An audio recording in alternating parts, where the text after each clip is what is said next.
अब आइए आपको सीधे लिए चलते हैं। आज उत्तराखंड स्थापना दिवस है। इस खास मौके पर पीएम मोदी क्या कह रहे हैं आपको सुनाते हैं। महत्वपूर्ण योगदान देता रहेगा। मैं एक बार फिर उत्तराखंड स्थापना रजत जयंती वर्ष की आप सबको बहुत बहुत शुभकामनाएं देता हूं। बाबा केदार आप सभी के जीवन को मंगलमय बनाए। बहुत बहुत धन्यवाद। तो उत्तराखंड स्थापना दिवस का मौका और पीएम मोदी का संदेश आपने सुना। सभी उत्तराखंड वासियों को पीएम मोदी ने बधाई दी। बाबा केदार का आशीर्वाद सभी पर बनी रहे। आशीर्वाद सभी उत्तराखंड वासियों पर, इसकी कामना पीएम मोदी ने की। और आज उत्तराखंड का स्थापना दिवस। इससे पहले पुष्कर सिंह धामी की तस्वीरें वहां से सामने आई थी, जहां पर वो श्रद्धांजलि देते हुए नजर आए शहीद स्मारक पर। और उसके बाद उन्होंने भी उत्तराखंड वासियों को शुभकामनाएं दी स्थापना दिवस की। और अब पीएम मोदी का संदेश आपने सुना। स्थापना दिवस का मौका, 9 नवंबर सन 2000 को उत्तराखंड का गठन हुआ, उत्तराखंड अलग राज्य बना और आज उत्तराखंड का स्थापना दिवस है। तमाम तरह के कार्यक्रम आज चल रहे हैं और पीएम मोदी का संदेश उत्तराखंड स्थापना दिवस के मौके पर आपने सुना। अब आगे बढ़ते हैं। मौलाना चलाएंगे अघाड़ी की गाड़ी, ये सवाल इसलिए क्योंकि महाराष्ट्र में ऑल इंडिया उलेमा बोर्ड महाविकास अघाड़ी को समर्थन कर सकता है। बड़ी खबर जानिए आप। हालांकि समर्थन के लिए उलेमा बोर्ड ने महाविकास अघाड़ी के सामने कई शर्तें रखी हैं। उलेमा बोर्ड ने 17 मांगों वाला पत्र उद्धव ठाकरे, शरद पवार और महाराष्ट्र कांग्रेस अध्यक्ष नाना पटोले को भेजा है। इन शर्तों में अहम है वक्फ बिल का विरोध करना और साथ ही साल 2012 से 2024 के दौरान दंगे फैलाने के आरोपों में जेल में बंद निर्दोष मुसलमानों को बाहर निकालने की मांग पत्र में बात लिखी गई है। सवाल यह है कि क्या वोट के लिए उद्धव ठाकरे अपने सिद्धांतों से सरेंडर कर देंगे और क्या महाविकास अघाड़ी की गाड़ी अब मुस्लिम वोट के सहारे चलेगी। देखिए, ऑल इंडिया उलेमा बोर्ड ने शर्तें रखी हैं। हालांकि समर्थन देने की बात कही, लेकिन समर्थन के साथ साथ शर्तें भी रखी हैं। देखिए, उलेमा बोर्ड की शर्तों की पूरी सूची हमने तैयार की है, वो आपको हम बताते हैं। देखिए, आपको पूरी जानकारी देते हैं। 17 शर्तें हैं। पहली शर्त जो है वक्फ बिल का विरोध करें, इस बात का जिक्र किया गया है। दूसरी शर्त है नौकरी और शिक्षा में 10% मुस्लिम आरक्षण। इसके अलावा तीसरी शर्त आपको बताएं, 48 जिलों में मस्जिद, कब्रिस्तान और दरगाह की जब्त जमीन का आयुक्त के जरिए सर्वे, इस बात का भी जिक्र है। और चौथी जो शर्त है, महाराष्ट्र के वक्फ मंडल के विकास के लिए 1000 करोड़ का फंड दिया जाए, इस बात का भी जिक्र है। और 2012 से 2024 तक दंगे के आरोपों में जेल में बंद मुसलमानों की रिहाई होगी, इसका भी जिक्र किया गया है। साथ ही मौलाना सलमान अजहरी की रिहाई के लिए महाविकास अघाड़ी के 30 सांसद पीएम को खत लिखें, इस बात का भी जिक्र है। इसके अलावा देखें, महाराष्ट्र में मस्जिदों के इमाम मौलाना को हर महीने 15,000 रुपए देने का वादा किया जाए, इस बात का भी जिक्र है। और साथ ही पुलिस भर्ती में मुस्लिम युवाओं को प्राथमिकता मिले। इंडिया गठबंधन रामगिरी महाराज और नीतीश राणे का विरोध करे, इस बात का भी जिक्र है। और इसके अलावा आगे बढ़ते हुए आपको बताएं 10वीं शर्त कौन सी है। महाविकास अघाड़ी की सरकार बनने पर सरकारी समिति में ऑल इंडिया उलेमा बोर्ड के मुफ्ती मौलाना रहेंगे, इस बात का भी उसमें जिक्र किया गया है। और विधानसभा चुनाव में मुस्लिम समुदाय के 50 उम्मीदवारों को टिकट मिलना चाहिए, ये भी मांग है। और महाराष्ट्र राज्य वक्फ बोर्ड में 500 कर्मचारियों की भर्ती कराई जाए। इसके अलावा वक्फ की संपत्तियों से अतिक्रमण हटाने के लिए कानून बने। 14वीं जो मांग है वो आपको बताएं, पैगंबर मोहम्मद के खिलाफ बोलने वालों पर कानून बनाकर एक्शन लिया जाए, ये भी मांग रखी गई है। और साथ ही महाविकास अघाड़ी की सरकार बनने पर आरएसएस पर प्रतिबंध लगाए। आगे बढ़ते हुए भारतीय उलेमा बोर्ड की मांग को मंजूरी का आश्वासन पत्र दें। और 17वीं और आखिरी मांग, अखिल भारतीय उलेमा बोर्ड को प्रचार के लिए जरूरी मदद दें, इस बात का भी जिक्र किया गया। तो समर्थन महाविकास अघाड़ी को देने की बात और समर्थन के साथ साथ शर्त जो रखी गई, वो विस्तार से सारी जानकारी हमने आपके सामने रखी। देखिए, महाराष्ट्र में ऑल इंडिया उलेमा बोर्ड के सुप्रीम बॉडी चेयरमैन नायब अंसारी ने इस मामले में क्या कुछ कहा है, वो आपको सुनवाते हैं। मुस्लिम समाज से जुड़े हुए 17 मुतालबात हमने अघाड़ी के कायदीन से की है। अगर हुकूमत आती है तो ठीक है, नहीं आती है, अगर ये लोग अपोजिशन में आते हैं तो वहां भी बैठकर हमारे जो ये मुतालबात हैं उन पर वो तवज्जो दें, आवाज उठाएं और उन्हें पूरा करने की कोशिश करें। तो देखिए, अब क्या मौलाना चलाएंगे अघाड़ी की गाड़ी, ये सवाल इसीलिए भी खड़ा हो जाता है क्योंकि समर्थन देने का ऐलान किया गया कि ऑल इंडिया उलेमा बोर्ड की ओर से महाविकास अघाड़ी को। लेकिन अब इस पर सियासी बयानबाजी किस तरीके से होगी उस पर भी लगातार नजर रहेगी। जो तमाम मांगे वो भी हमने आपके सामने रखी, किन किन बातों का जिक्र किया गया है। समर्थन देने का ऐलान किया गया है ऑल इंडिया उलेमा बोर्ड की तरफ से महाविकास अघाड़ी को, लेकिन समर्थन साथ साथ शर्तें भी। और जो ये समर्थन और शर्तों का जिक्र किया गया है, मेरे साथी मृत्युंजय जुड़ चुके हैं मेरे साथ, सीधे आइए उन्हीं का रुख करते हैं। मृत्युंजय, अब इसको लेकर किस तरीके से वहां पर बयानबाजी भी देखने को मिल रही है, किस तरीके से रिएक्शन आ रहे हैं और महाविकास अघाड़ी का टेक आया है क्या इस पर? देखिए, थोड़ी देर बाद देश में कांग्रेस के दो मुख्यमंत्री हैं, हिमाचल से सीएम सुक्खू और रेवंत रेड्डी तेलंगाना के सीएम, और साथ ही साथ डीके शिव कुमार उप मुख्यमंत्री कर्नाटक के, ये तीनों प्रेस कॉन्फ्रेंस करने वाले हैं मुंबई के तिलक भवन में। वहीं पर कांग्रेस के अन्य नेता भी उपस्थित हैं जहां पर इस सवाल का जवाब मिल सकता है, लेकिन अब तक कोई आधिकारिक प्रतिक्रिया नहीं आई है।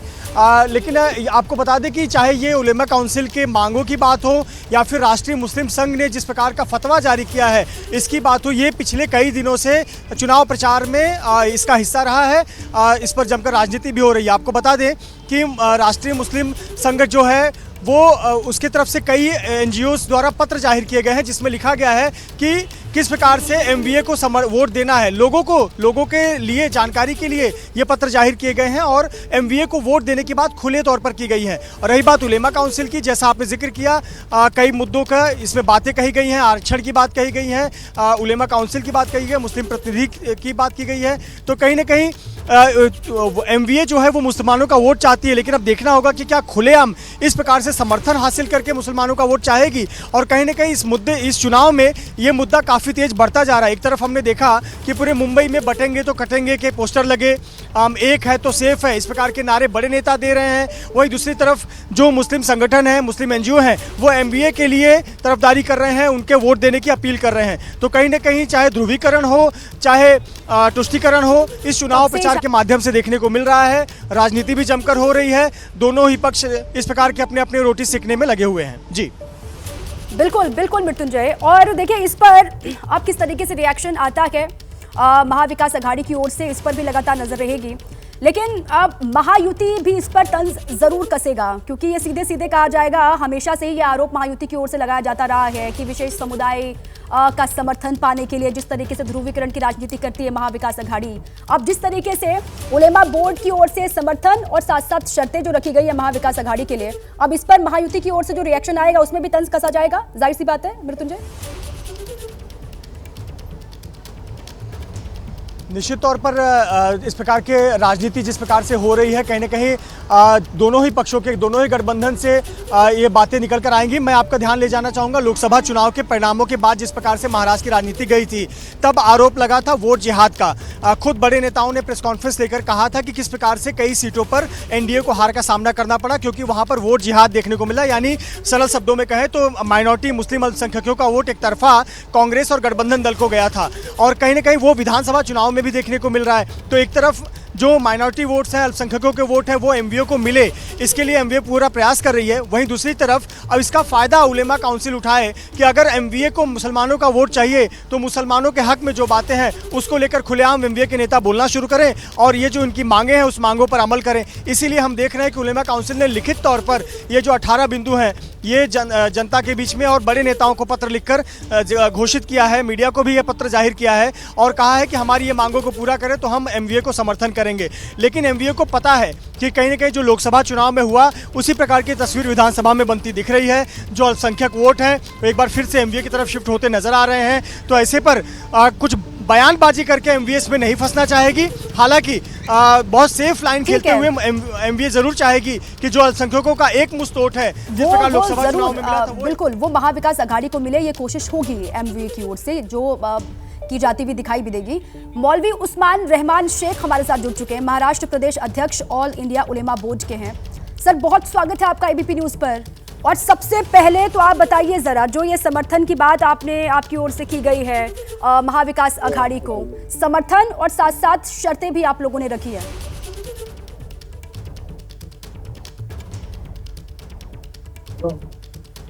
हेलो। जी जी, बोलिए रहमान शेख साहब, आ रही है आपकी आवाज। हाँ बोलिए ना, बोलिए ना।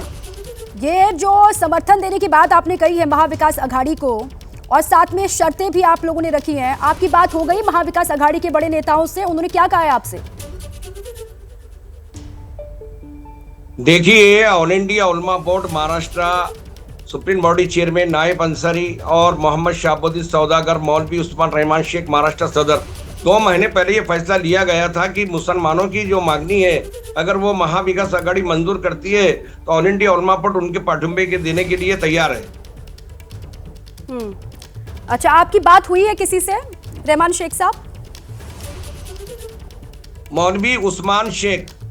जी, मौलवी उस्मान शेख साहब, आपकी बात हुई है किसी से महाविकास अघाड़ी के नेताओं से? हमारी बात हुई है, नानाजी पटोले से बात हुई है, पृथ्वीराज चौहान से बात हुई है और शरद पवार जी से बात हुई है, जयंत पाटिल साहब से बात हुई है, उदय ठाकरे साहब से बात हुई है और सुप्रिया सुळे मैडम, इनसे हमारी बॉम्बे में 10/10/2024 को बात हुई। उससे पहले भी हमारा उनकी बहुत मीटिंग हो चुकी है। क्या कहा उन्होंने सर? आपकी शर्तें मान ली? महाविकास अघाड़ी के जिन नेताओं का जिक्र आप कर रहे हैं, जिनसे आपकी मुलाकात हुई, आप बता रहे हैं, उन्होंने आपकी शर्तों को मान लिया है? उन्होंने क्या कहा आपसे? नहीं, उन्होंने ये कहा कि अगर से आपकी जो जायज मांगनी है, जो कानून के दायरे में बैठती है, हम उसको मंजूर करेंगे और जो संविधान है, संविधान के चौखट में जो भी मांगनी आपकी मंजूर होंगी वो हम करेंगे, ऐसा उन्होंने आश्वासन दिया है। उन्होंने आश्वासन दिया कि ठीक है, आप रहे हमारे साथ उस्मान शेख साहब। सैयद जवाद भी हमारे साथ जुड़ चुके हैं, कांग्रेस के समर्थक हैं। सैयद जवाद जी, ये कह रहे हैं मौलाना उस्मान शेख साहब की बात हो गई है नाना पटोले से, शरद पवार से, सुप्रिया सुले से, और उनकी ओर से आश्वासन दिया गया है कि जो शर्तें रखी हैं उलेमा बोर्ड ने, उन शर्तों पर वो विचार करेंगे। अब आपको जानकारी है इस बाबत? बहुत बहुत धन्यवाद आपको, आपके सभी दर्शकों को मेरा जय हिंद, जय संविधान। देखिए क्या है, बहुत से लोग अपनी डिमांड्स जो हैं वो बताते हैं और नेताओं से मिलते हैं आकर के, अपनी परेशानियां, अपनी सारी चीज़ें, और जो है जितने भी लोग हैं महाविगाड़ी के अंदर, जितने भी लोग समर्थन दे रहे हैं उनका स्वागत है। लेकिन जो भी कानून के दायरे के अंदर रह करके जो भी संविधान सम्मत चीज़ें होंगी उसको करने की मुझे लगता है पूरी कोशिश करी जाएगी। दूसरी सबसे बड़ी बात बता दूं कि अभी आरक्षण को लेकर के बात कही गई, तो मैं आपको बता दूं भारतीय जनता पार्टी का अलायंस टीडीपी के साथ है और टीडीपी जो है वो 4% आरक्षण का समर्थन करती है।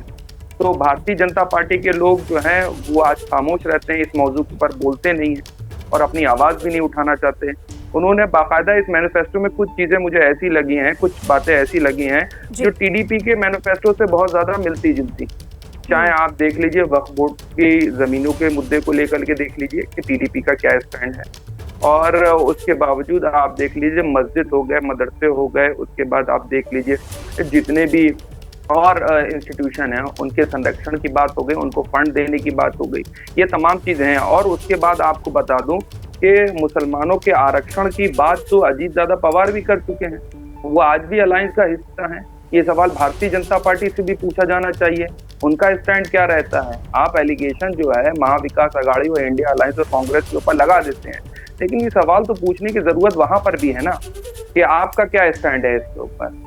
और रही बात आज की महाविकास अघाड़ी की, तो मैं आपको बता दूं चाहे कांग्रेस पार्टी की हो गई, ये तमाम जितने भी लोग हैं ये सब मिलकर के भारतीय जनता पार्टी की मौजूदा सरकार को रोकने जा रहे हैं और एक बार फिर से महाविकास अघाड़ी की सरकार बन रही है।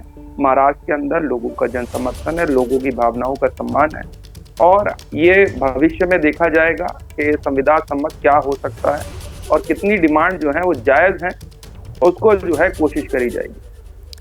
ठीक है, लेकिन सैयद जवाद जी, महाविकास अघाड़ी के जो आपके साथी और हैं वो उद्धव ठाकरे हों, क्या उनके लिए इन मांगों को मानना आसान होगा आपको लगता है? क्योंकि अगर महाविकास अघाड़ी को देखें पूरे गठबंधन को, तो आप तो चर्चा करेंगे, राय मशवरा करेंगे और उसके बाद फिर इस पर आगे कोई रिएक्शन देंगे ना। मतलब उद्धव ठाकरे आपके साथ होंगे इस मामले में?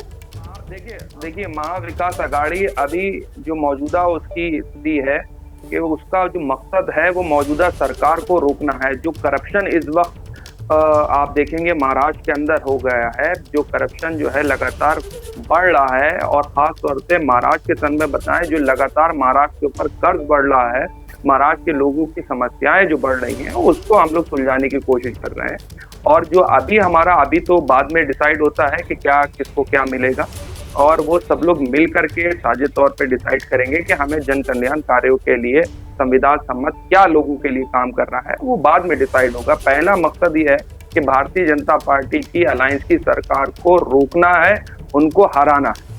उसके बाद जो भी संविधान सम्मत और कानून के दायरे के अंदर चीजें होंगी वो करने की लोगों की कोशिश करी जाएगी। ठीक है सैयद जवाद जी, आप ये कह रहे हैं कि अभी सर्वोपरि जो है वो चुनाव को जीतना है और महायुति को हराना है, और इसके लिए जो भी करना होगा वो करेंगे, जो भी उचित होगा। आप दोनों ही रहे हमारे साथ, मृत्युंजय भी लगातार बने हुए। देखिए, शिवसेना शिंदे गुट के नेता कृष्णा हेगड़े ने कहा है कि उलेमाओं ने जिस तरह महाविकास अघाड़ी को समर्थन का ऐलान किया है उससे साफ है कि हिंदुओं को एकजुट रहना होगा। जैसा पीएम मोदी कहते हैं, एक है तो सेफ है।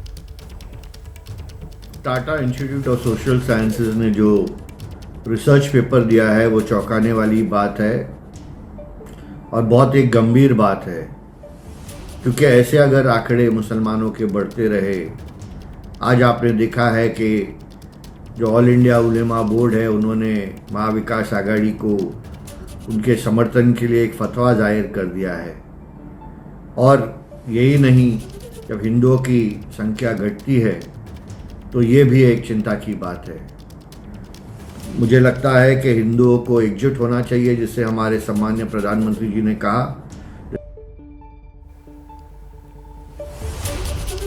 कृष्णा हेगड़े का रिएक्शन आपने सुना। सैयद जवाद का रुख करते हैं। सैयद जवाद जी, अब लगातार इस तरीके से बयानबाजी चल रही है चुनाव को लेकर, अब सबसे पहले तो इस पर रिएक्शन दीजिए। जो कृष्णा हेगड़े ने कहा कि वो कह रहे हैं कि हिंदू एकजुट रहें, जो पीएम मोदी कहते हैं कि हिंदू एक रहेंगे तो ही सेफ रहेंगे, और आप ऑल उलेमा बोर्ड के साथ हैं, जाने की बात कह रहे हैं। देखिए, सबसे बड़ी बात बता दूं, अभी जो मैं बयान सुन रहा था, चुनाव के अंदर तो बयानबाजी होती भी है, और आदरणीय प्रधानमंत्री जी की बयानबाजी हमने सुनी है, कभी वो भैंस, कभी मंगलसूत्र, और कभी जो है बेटी को ले जाने की बात कह देते हैं, फिर कहते हैं एक रहेंगे तो सेफ रहेंगे। जाकर के मणिपुर में क्यों नहीं बोलते हैं ये भाषण? जिनके इतने नेता हैं, जाए मणिपुर में बोले कि मणिपुर सेफ है या एक है।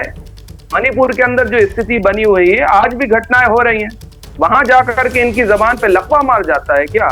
या भारतीय जनता पार्टी या संघ परिवार के जितने भी लोग हैं जाकर के बोले तो?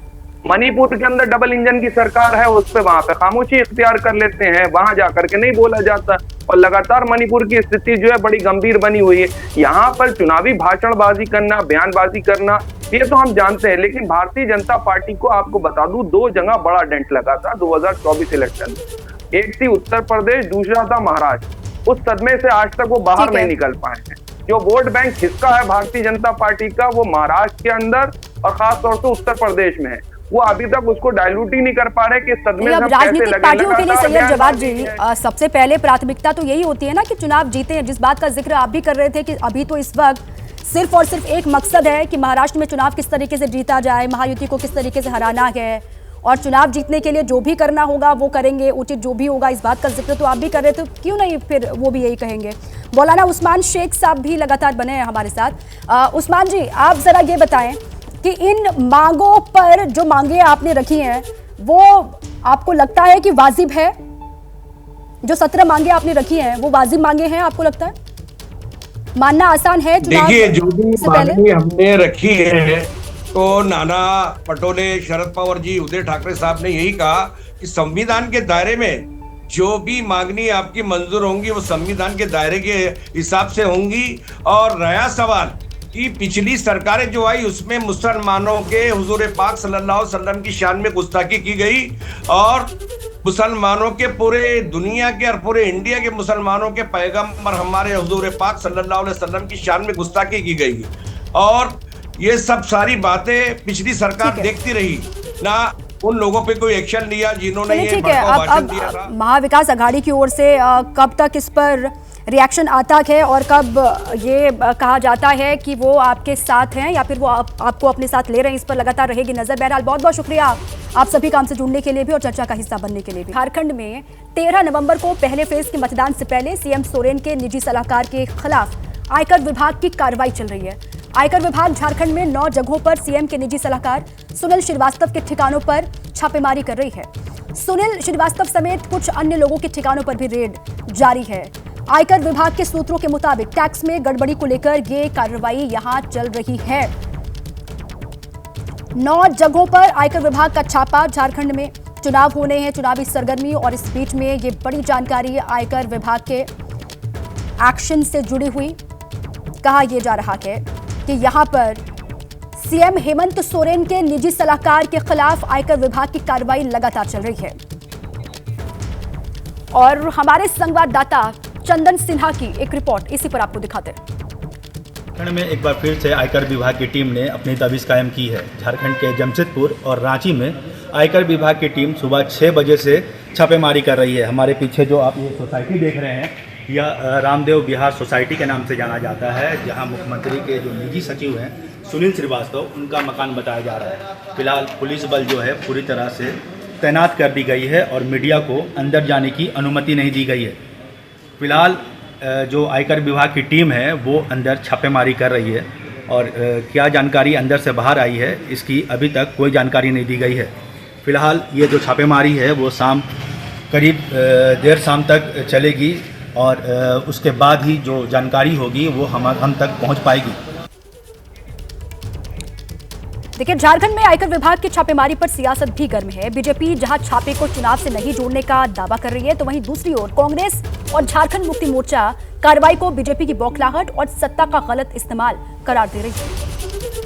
अभी ये तो इनकम टैक्स वालों का अपना काम है। देखिए, आरोप तो लगाते रहेंगे, अब उससे आरोप से कोई विचलित नहीं होने वाले हैं, क्योंकि हर एजेंसी, हर संगठन का अपना अपना काम होता है, वो करता है। आईटी और ईडी का रेड करवा करके एक भय का माहौल भारतीय जनता पार्टी उत्पन्न करना चाहती है, और उन्हें यह लगता है कि इस भय से हम डर जाएंगे। लेकिन राज्य की जनता भारतीय जनता पार्टी को पहले भी खदेड़ने का काम किया, और इस बार के विधानसभा के चुनावों में भी पूरी तरह नकारने का काम करेगी। हम आईटी से, ईडी से डरने वाले लोग नहीं हैं। ये कौन सा वक्त है? आपको करना था।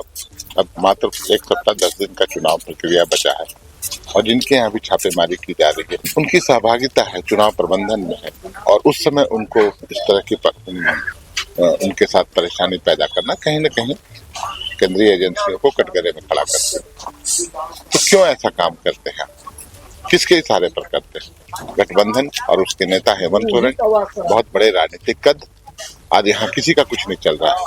लोग आ रहे हैं, इनकी सभाओं में भीड़ नहीं हो रही है, तो वहीं हेमंत सोरेन, कल्पना सोरेन की सभाओं में भीड़, उससे बौखला गए हैं ये लोग। महाराष्ट्र में जैसे जैसे चुनाव की तारीख नजदीक आ रही है, करोड़ों का कैश मिलने के मामले भी बढ़ते जा रहे हैं। अब पालघर में गाड़ी से 3 करोड़ कैश बरामद किया गया। चेकिंग के दौरान कहा जा रहा है एक गाड़ी से ये रकम बरामद की गई। पुलिस ने कार चालक को गिरफ्तार कर लिया है। फिलहाल पुलिस कार चालक से पूछताछ में जुटी हुई है, और इस रकम का कनेक्शन क्या है इसको पुलिस की टीम खंगाल रही है। चुनाव सिर पर महाराष्ट्र में, और चुनाव के नजदीक आते ही जो कैश मिल रहा है उसका क्या वोट से कोई कनेक्शन है, इसकी जांच पड़ताल महाराष्ट्र पुलिस कर रही है। आमच्याकडं आचारसंहितेपासून वेगवेगळ्या ठिकाणी नाकाबंदी चालू आहे। तर आम्हाला अशी माहिती मिळाली की आमच्या नाकाबंदीच्या पथकातल्या अंमलदारांकडून या ठिकाणी एक वाहन हे QR कोड नसलेलं या ठिकाणाहून जात आहे, ज्याच्यामध्ये कॅश आहे। पूर्णतः पालन न केल्यामुळे संशय निर्माण झाला, आणि त्याच्यामध्ये जी कॅश आहे ती 3,70,50,000 एवढी मोठी आहे। पुढील कारवाईसाठी रिपोर्ट देऊन पाठवलेली आहे। त्या पद्धतीने पुढील आणखी तपासणी आणि याबाबतची चौकशी चालू केलेली आहे। धन्यवाद। तो पालघर से कैश बरामद किया गया है। कहाँ छापेमारी और क्यों छापा, किस पर आरोप, ये झारखंड की एक बार फिर से आपको बात बता रहे हैं। देखिए, झारखंड में रांची, जमशेदपुर में 9 जगहों पर छापा। देखिए, महाराष्ट्र और झारखंड दोनों ही जगहों पर पुलिस तो एक्टिव है ही, लेकिन इसके साथ साथ जो झारखंड है वहां पर आयकर विभाग की छापेमारी भी लगातार चल रही है। महाराष्ट्र की खबर आपको हम बताएं, जहां पर पालघर से ये कैश बरामद हुआ, कार चालक को हिरासत में लिया गया है, और यहां पर कार चालक से लगातार पूछताछ की जा रही है। ये जो कैश मिला है, क्या उसका चुनाव में इस्तेमाल होना था? ये कैश किसका है? और कहां पर इसको ले जाया जाना था, इसके बारे में सारी जानकारी पुलिस हासिल करेगी। कार चालक से उसको हिरासत में लिया गया, उससे लगातार पूछताछ भी की जा रही है। महाराष्ट्र में जो कैश मिला पालघर में, उसका किससे कनेक्शन है? और आइए सीधे आपको ले चले ग्राउंड पर। गणेश ठाकुर मेरे साथ जुड़ चुके हैं। गणेश, जो ये पालघर से कैश बरामद हुआ है, कार चालक को हिरासत में लिया गया, उससे जो पूछताछ हुई उसके बाद कुछ बता पा रही है पुलिस? जी देखिए, अब इनकम टैक्स और संबंधित विभागों को इस बारे में सूचना दी गई है। अब वो आगे जानकारी लेंगे, क्योंकि कैश हुआ है तो उसका कोई सोर्स है ये जानने की पहले कोशिश होगी। अगर जिसके पास से कैश मिली है वो सोर्स नहीं बता पाया तो इसको ब्लैक मनी समझ के आगे की कार्रवाई की जाएगी। तो उसी के लिए अब पुलिस रुकी हुई है। लेकिन दीपा, आपको बता दूं कि पिछले 2 से 3 हफ्तों में महाराष्ट्र में चुनाव के मद्देनजर बड़े पैमाने पर कैश की जब्ती हुई है। 3 करोड़ कल पकड़े गए, पहले हमने सुना था कि पुणे में 5 करोड़ पकड़े गए।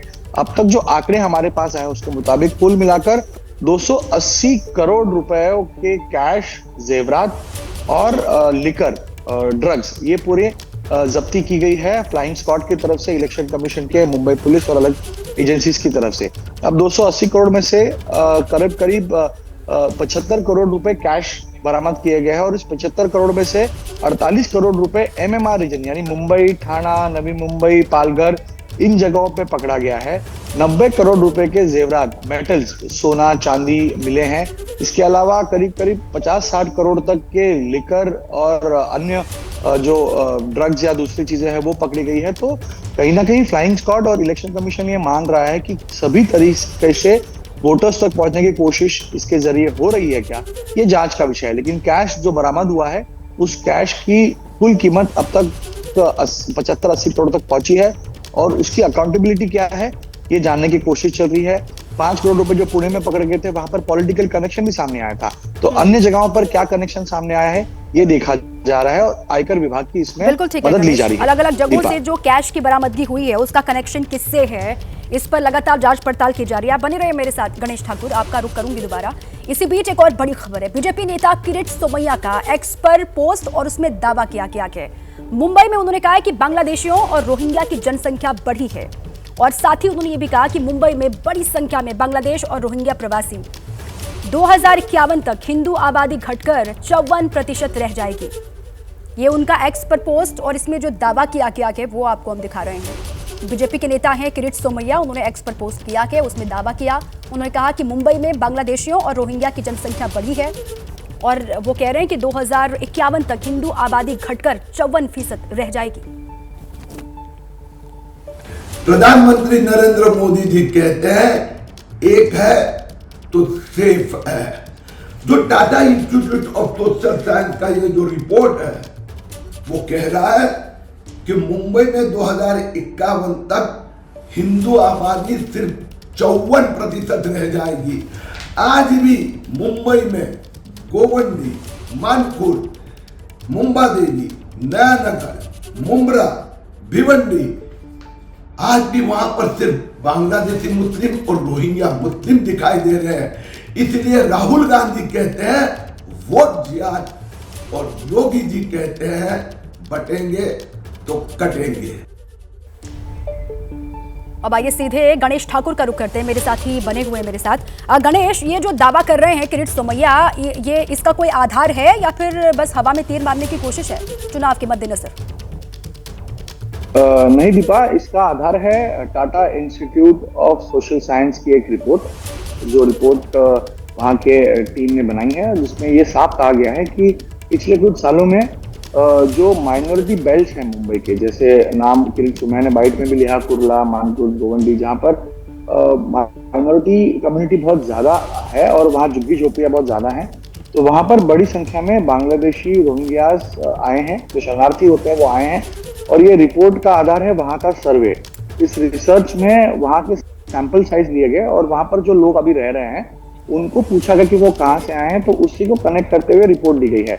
और इस रिपोर्ट में कई और गंभीर बातें लिखी गई हैं, जिसमें इलीगल माइग्रेंट्स का विषय बहुत सामने आ रहा है, जिसमें वो कहते हैं कि इलीगल माइग्रेंट्स बड़ी संख्या में आ रहे हैं और वो आकर यहाँ बिना किसी आधार के रहते हैं। वहाँ पर जो उनके साथी हैं या जिनके कॉन्टैक्ट में वो आते हैं उनके जरिए वहां पर झोपड़ियां खड़ी करके वो रह रहे हैं। तो तमाम तर्क और तमाम जानकारियां इस रिपोर्ट में हैं, जिसमें वो कहते हैं कि 2051 तक मुंबई की बात करें तो मुंबई में करीब करीब जो मुस्लिम संख्या है वो बिल्कुल ठीक है। गणेश, 54% इस अहम जानकारी के लिए बहुत बहुत शुक्रिया आपका। इस पर लगातार रहेगी हमारी नजर, अब किस तरीके से रिएक्शन आता है। बहरहाल आगे बढ़ते हैं, आपको हिमाचल प्रदेश की शिमला की तस्वीरें दिखाते हैं, जहां पर बीजेपी युवा मोर्चा की ओर से मार्च निकाला जा रहा है। ये देखिए आप, ये समोसा मार्च, सीएम सुक्खू का समोसा किसने खाया, ये नारा सुनिए जरा। समोसा सरकार होश में आओ, होश में आओ, होश में आओ। सुक्खू तुम एक काम करो, कुर्सी छोड़ो काम करो। सुक्खू नहीं चलेगी। मैं स्पष्ट कहना चाहता हूं, ये कोई नया काम नहीं है। कांग्रेस का पुराना विषय है खाने का। यह पहले देश भर में इन्होंने पूरे देश को लूट के खाया। अब हिमाचल में समोसे गुम हुए और समोसा पूरा देश का मुद्दा बना है।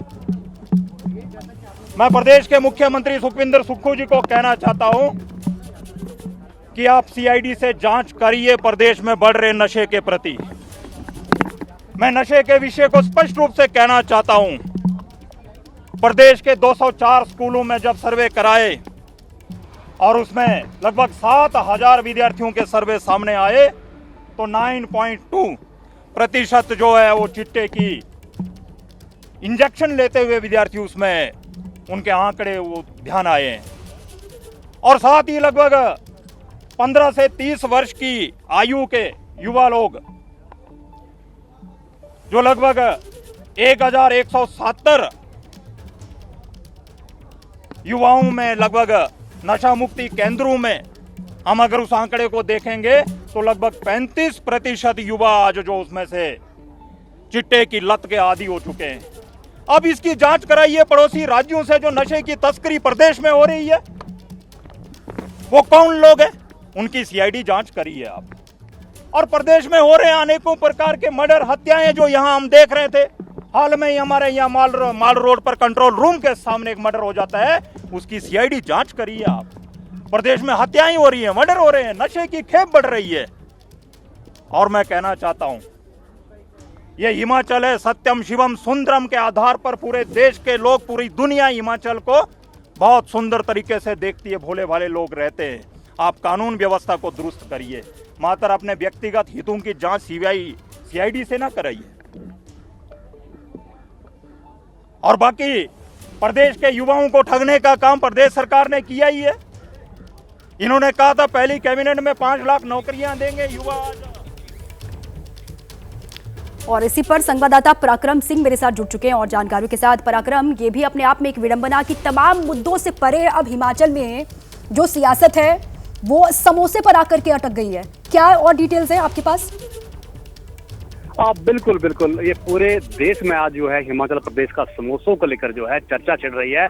और आज जो है इसी को लेकर सियासत जो बयानबाजी तक सीमित थी, आज वो सड़कों पर आ गई है। और भारतीय जनता युवा मोर्चा ने जो है शिमला के लोअर बाजार में समोसा मार्च निकाला है। सीधा सीधा आरोप जो है सुक्खू सरकार पर ये लगाया जा रहा है कि सुक्खू सरकार जो है विकास के मुद्दे से भटककर जो है समोसों की राजनीति कर रही है और समोसों की जो है सीआईडी जांच करा रही है। तो इसी को लेकर जो है ये मुद्दा यहाँ पर गरमाया हुआ है। और अभी जो है जो भारतीय जनता युवा मोर्चा है यहाँ पर लोगों को समोसे बांट रहा है और सुक्खू सरकार का यहाँ पर विरोध जताया जा रहा है। जी दीपा, बिल्कुल, सरकार का इस पर क्या पक्ष है अभी तक जो आया है पराक्रम, उसके बारे में भी अपडेट करें राज्य सरकार का। बिल्कुल, सरकार जो है इस मामले पर फिलहाल बचती नजर आ रही है और ये कह रही है कि ये जो मामला है इसको बेवजह जो है राजनीति से जोड़ा जा रहा है, क्योंकि इस तरह का जो है सरकार की तरफ से कोई आदेश नहीं दिया गया। जहां तक डीजीपी है जो कि सीआईडी डिपार्टमेंट देखते हैं, उनसे बातचीत हुई, उन्होंने ये बताया कि सिर्फ ये उन्होंने कहा था कि ये समोसे कहाँ गए और उसी बात को लेकर जो है ये रिपोर्ट बना दी गई। हमारे साथ जयराम ठाकुर जी हमारे साथ जुड़ चुके हैं, पूर्व सीएम है हिमाचल प्रदेश के। जयराम ठाकुर जी, बहुत बहुत स्वागत है आपका एबीपी न्यूज पर। सर, ये हिमाचल में चल क्या रहा है? देखिए, तमाम मुद्दे और उन मुद्दों से हटके आप सियासत के केंद्र बिंदु में आ गया है समोसा। जी देखिए, हिमाचल प्रदेश में जो सरकार कांग्रेस की बनी है, उस सरकार का फैसले लेने का जो तौर तरीका है, काम करने का तौर तरीका है। अब हिमाचल तो जान चुका है, लेकिन अब पूरा देश जान गया। बिना सोचे समझे फैसले किए जाते हैं, आदेश कर दिए जाते हैं। और ये एक घटना नहीं है, अनेकों घटना इससे पहले भी हुए हैं, अनेक फैसले ऐसे हुए हैं। और अभी तो हद हो गई। आप देखिए कि समोसा कंट्रोवर्सी जो है पूरे देश भर में एक मुद्दा बन गया।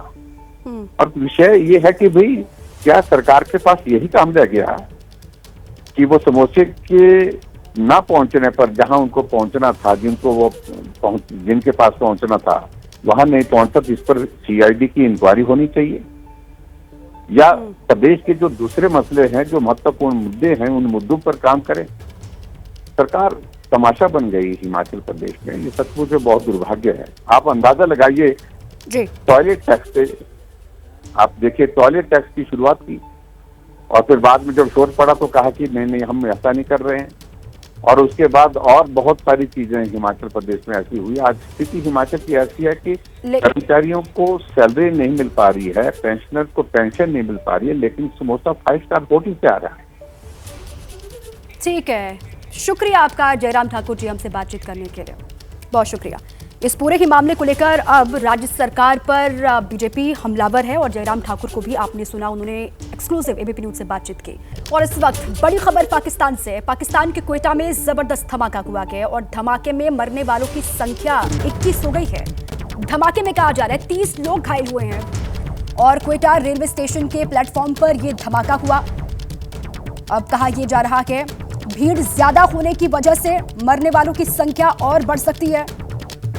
पाकिस्तान के क्वेटा में यह धमाका हुआ और वहां से जो सीसीटीवी फुटेज आया है वो भी आपको हम दिखा रहे हैं। ये देखिए आप,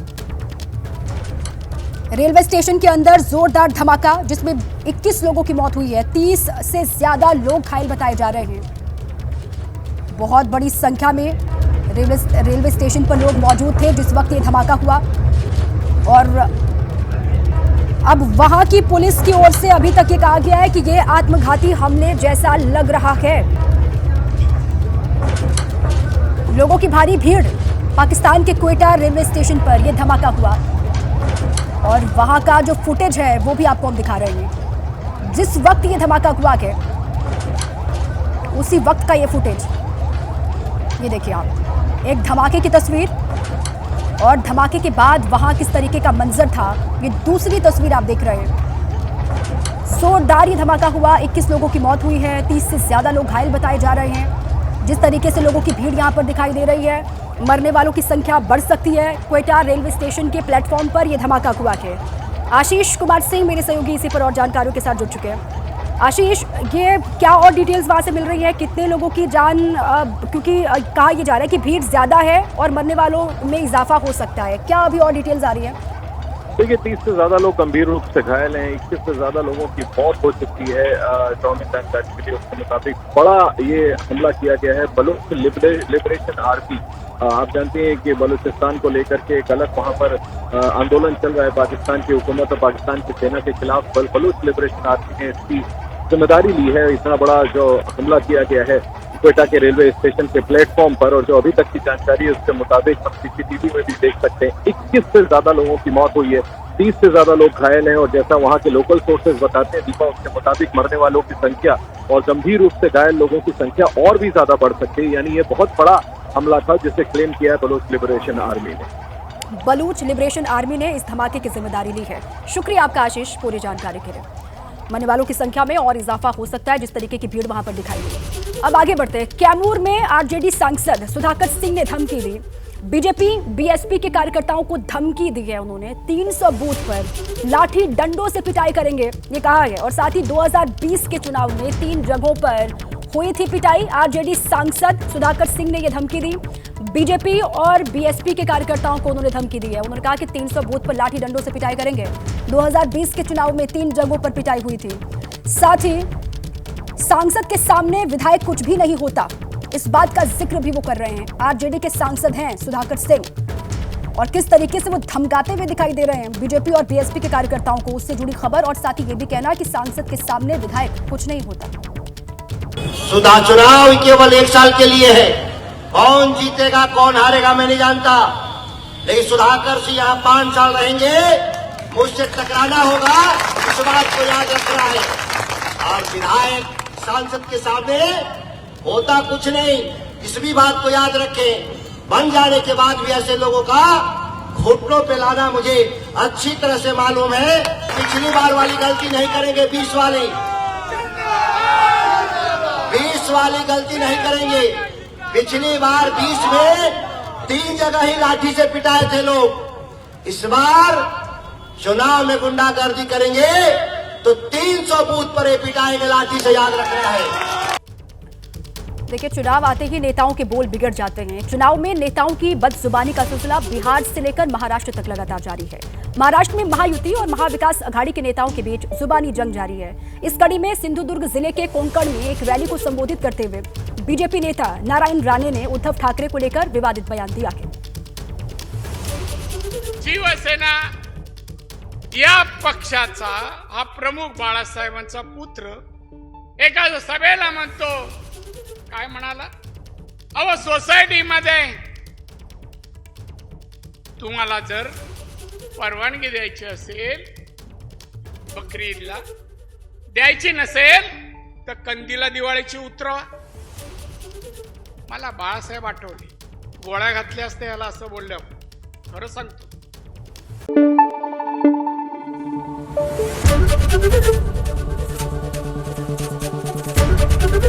एबीपी न्यूज आपको रखे आगे।